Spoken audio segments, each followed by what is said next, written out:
This video is sponsored by Christoph Frey. For excellent low-poly horror games, check the link in the description below for some of his works. What's up, y'all? Boogie Knight here, and welcome back to another indie game. Tonight we're taking a look at a game called Frostbite. This is a third-person action-adventure RPG game that is currently available for purchase on itch.io, so if you like what you see, I'll put a link in the description below. This comes to us by Gilded Octopus Studios, which for those that watched the project, this is the same developer that sent me the key for Dustwalker. I was perusing GOS's website, came up with this is the only other available game until Scary Mermaid comes out, hopefully sometime this year. So I wanted to give it a shot because I was very fascinated with Dustwalker, and I want to see just how much talent GOS has. So that being said, let's dive right in, shall we? This is a look at Frostbite. So we have to go back to our village, tell us what we found, because it looks like wizard's work. Careful, the ice is slippery and will kill you. Okay, cool. There we go. Okay, so mouse is pretty much not working. It's pretty much just... We have access to... Well, we definitely are... We need to find a weapon. Okay. Yep. What is going... You are dead. Well, they did say we were going to die frequently and often, so we need to move our freights. And this... 3 for 3. Let's do this. Okay. Oh, there's a downed airplane. So we need to keep... It's an Air Force airplane, so we're in some sort of pocket dimension. Let's go and do a slip and slide down here. Well, they did say we will die quite frequently. So, of course, I'm kind of like, ooh, Dark Souls. You are dead. A weapon would be nice. I don't know what just happened. Okay, GOS, you are... This game is cute. I will give you that. I kind of feel like I'm missing something. Whoop, okay. So there's something going on over there, some wizard stuff. Just move a little bit faster, that'll be grand. Camera is kind of similar to Dustwalker in the sense that you really can't move it. But will this kill us? Hopefully not. We are dead again. Well, I think we're just going to go and ignore that and make our way back to our village. And hopefully that will help the situation a little bit. Graphics are cute, I will say that. A little bit more of... We really can't run. Pretty much everything is going to kill us. We can't jump, there's no inventory, at least as far as I can tell. Kind of slip and slide uphill. We got something over there. We got something ahead of us. Packages. There's no other way to take a look at... Okay, let's go and slip and slide down here. Ride the slide. There we go. You okay, mate? There we go. Set yourself. So, pretty much everything in this game is going to kill us. Kind of like Dark Souls. I don't think that's our village over there. It's a rock formation. I don't see any kind of map, kind of in Dustwalker. Frost is... I like the frost around the edges of our purview. That is kind of cool. And that sounds like ice. Wait, hang on. We got something. Can we just hurry up, little guy? I kind of feel like that's a timer on us, like, if we don't get to warm somehow, the frost is going to kill us. We're not really slipping and sliding around here. It looks almost kind of like the same setup as Dustwalker, but I could be wrong. No, I mean, overall, I really do like what GOS is working on. I think she's done some pretty good work so far, and I want to keep seeing what's happening. I am very curious to see what that is. I mean, we've talked a little bit on Twitter, and she's kind of talked about trying to figure out working on the difference between Unreal and Unity. This is shot on Unity, just like Dustwalker, and I'm maybe Scary Mermaid's going to be on Unity as well. I don't know. But the fact that she is trying to cut her teeth on so many different things is really admirable, and I do respect that about her. And once again, this is cutesy graphics, but I feel like this post-apocalyptic world that combines both magic and modern modernity, for lack of a better description, is cool. It's got a very Stephen King-ish kind of vibe to it when you saw the Air Force plane that looked like a KC-135. Yes, I know what kind of Air Force planes there are out there that look like a transport. Mixed with this little knight dude. Yeah. I don't know the full extent of what this game is going to be like if the whole purpose is just to get to our village and warn them of the wizard. In which case I also have to wonder, what exactly does GOS have against wizards? Dustwalker, there's a mage where bad things happen. Please don't die, just, come on, keep on going. I think I might, don't make a mistake. This has to be the entrance to our village, right? I don't see any other thing, because this is the only thing I've seen with, kind of a welcome post, or it could be an OP. Slipping and sliding, slippity sliding. Sugar whoops, 55. No one's gonna get that reference. Okay. Well, they did say you do slip and slide around a lot more on the ice, but it's hard to tell what's ice, what's snow, and what... If we're gonna touch the rocks, we're gonna die too. Let's just go ahead and ignore them. Ooh, hang on. Something's happening over there. Need this our village? Oh, come on, don't die. I feel like we have to go over there.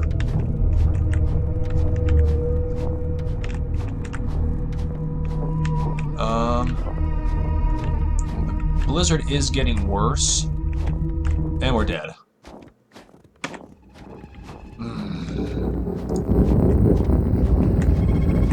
So far, I haven't seen an actual enemy except the terrain.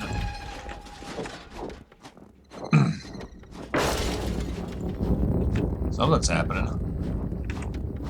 Okay, so we veer off to the left next time, and we avoid the village and the debris. I mean, we went over here last time to look at this magical thing, and it promptly killed us. So we're about to die, aren't we? No, we're good. We're still good. You hear that? We're still good. That's not TikTok. I do want to say a big thank you to everybody that has been showing support for Fran and I playing TikTok Tale for Two. We are having a lot of fun playing it. If all goes according to plan, when we are done with that, we will be moving on to another game together. So there's going to be a lot more episodes of Rex Night stuff. I picked TikTok, so Fran has tentatively, if not definitively, picked the next game we will be playing, but it's going to be a good one. I can tell you that right now. And for the Lloyds out there that are asking, oh, Boogie Night, when are you doing another movie review? At the time of this recording, I should be doing another review with Ray pretty soon. And once again, I did say at the beginning of May, I will be doing the 2 reviews per month. I have a review I need to do. I might ask if Morgues wants to watch the movie again, because he and I watched it the first time, and I probably should review it a few times to come up with some pointers. And then again, Morgues is my movie partner. He and I watched countless movies together, so I do need to check in with him anyway. So, Morgues, and the chance you are watching this, I hope you're doing well, my brother. Well, there's another tower. Let's go on over and check that out. Provided the train doesn't kill us, which it probably will. Come on, little guy. There you go. I wonder where that skull is in the left-hand corner. Yeah, this is starting to look a little bit more like a village. Or an OP. Could be an OP. That's outpost to civilians. Boogie, no, you're not part of the military. I may not be part of the military, Lloyd, but I am from a military family, and I've got a lot of friends in the military, so shut your yap. I do love when people ask if Lloyd is based upon a real person. I don't get that very often, but there has been the occasional time that somebody's like, who are you insulting? Which is funny, because as of recently, there's a chap in Fran's Twitch chat. I'm just gonna go and clip right through here. That's cool. Anything in the tower? Nope. Okay. there's a chap in Friends chat that I become friendly with who's under the name of Lloyd E. And I now kind of snick...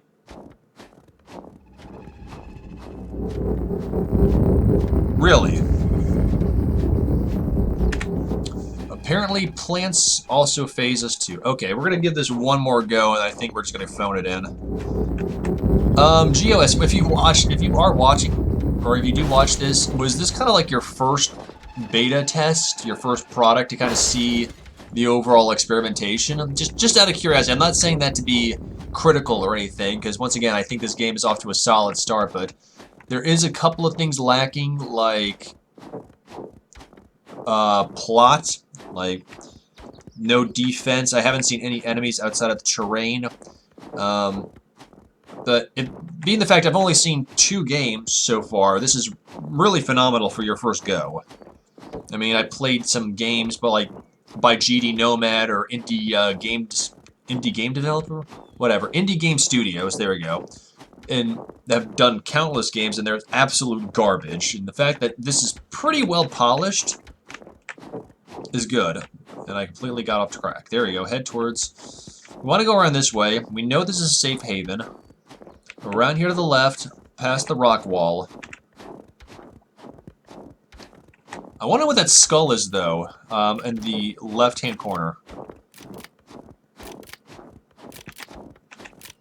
Anyway, okay, so, yeah, so Lloydie, you know, he's a good chap. I have fun chatting with him, and we have fun snarking.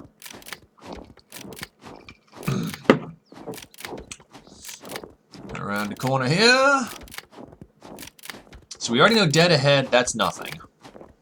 That is a death trap. We know the flora and fauna are death traps. So pretty much everything's out to kill us. I feel a little bit kind of like I'm playing an app game for my smartphone, just because avoid everything. Touch something, you die. But this is kind of a cool way to analyze the terrain. It makes you test exactly what works. It's a good trial and error. And this gets me back in the mindset to want to play more Dark Souls, which I know I've been lacking recently, so I do apologize. I've been doing a little bit of leveling off camera and just trying to pump souls into my axe and the Zweihander. Because I think E and B recommended the Zweihander for Artorias. I think I need someone with a little longer of a reach to take care of that bloke. Okay, so we got a stand of trees here in the center. Something pass off to the left. I think we should go that direction. It's worked for us so far. So the snowbank killed us. Okay, there's another tower over there. We're looking, we want to keep to the center here, because if we go up the hill, chances are we're going to fall butt over tea kettle, and then we're dead.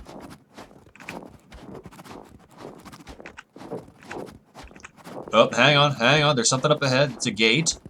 We're making progress. Okay. Steady on. Careful. There's a windmill over there. Okay, hang on, we're making progress. Oh, do we go to the windmill or do we go towards the gate? We have to keep moving. Okay, we stand still, we die. Let's go towards the windmill, because that shows more signs of settlement. That has been a red herring already with the gate back yonder. That has led straight to our death. So let's go ahead and skate down here. Past that. Want to be careful. We might stumble. And I'm not talking about the song by LCD Sound System. No one's going to get that reference. Something's coming. And we're dead, aren't we? Or we're not. That's cool. And we are. Okay. I think this is probably a good place to stop and give you my initial thoughts on this game. Frustrating. I will admit, it is a frustrating game, considering that pretty much anything and everything will kill us. Not the greatest of things, but you know what? It did say in the game description, you will die again and again and again. Graphics seem to be pretty good. I liked the little ice crystals around the edge of the camera. I thought that was cool. I thought the character was cute. I thought, once again, the overall setting was very Stephen King-ish, combining both ye olde swords and sorcery with some more modern things, such as the transport plane. I would like to see this game fleshed out a little bit more, make it maybe just a little more forgiving. Just because it was impossible to really tell what was going to kill us and what wasn't, so we could think we're stepping on safe ground. Like on the very first one, we stepped on a scrap of something, and it killed us. So I like that, but after a while, it's just kind of like you really don't know what to do, and that kind of detracts from the immersion factor. But overall, I think this is a decent game. Is it worth the $5? No, not really. Maybe $2 or $3 US. But you know what? I will continue to support GOS because I think they do. She shows a lot of potential, and I think honing her craft is something she sincerely wants to do, and I stand by her for that. So GOS, once again, thank you for what you've done. I look forward to seeing Scary Mermaid when it comes out, as well as Dustwalker as you continue to work on it. Keep honing your craft. You are off to a great start. So, of course, with that being said, before I call it a night, once again, a big thank you to Christoph Ray for being a sponsor of the Boogie Night Project. If you like low-poly horror games with an emphasis on storyline, character development, and just overall creep factor and progression, really recommend him. He's fantastic. He does some amazing work. Can't recommend them enough. So, of course, then, with that being said, before I call it a night, of course, if you like the Boogie Night Project and you want to find out more, I do have a Twitter page as well as a public Discord channel. Links to both of those are in the description below, as well as a link to my temporarily defunct Twitch page. And if you're so morbidly fascinated, for as low as $1 a month, you can partake in my Patreon and get exclusive access to certain things, such as the patron section of my Discord channel, as well as starting in May, once a week, I will be doing patron-exclusive uploads. So otherwise, I hope you all have a fantastic night, and I'll catch you on the flip side, alright? Peace. Hey y'all, while my gratitude knows no bounds for every single bit of love and support y'all have shown for me over the years, there are a few people that I legitimately want to take a few minutes to thank for their unending help and support.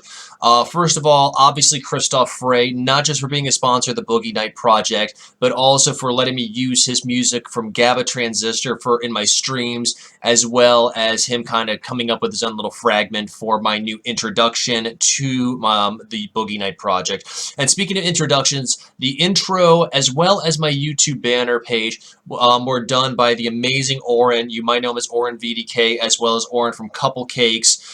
Thank you so much, Oren. I really do appreciate the time you took to put together everything from the banner to the beautifully done introduction that merged perfectly with Christoph's music from GABA Transistor. So big thank you to them.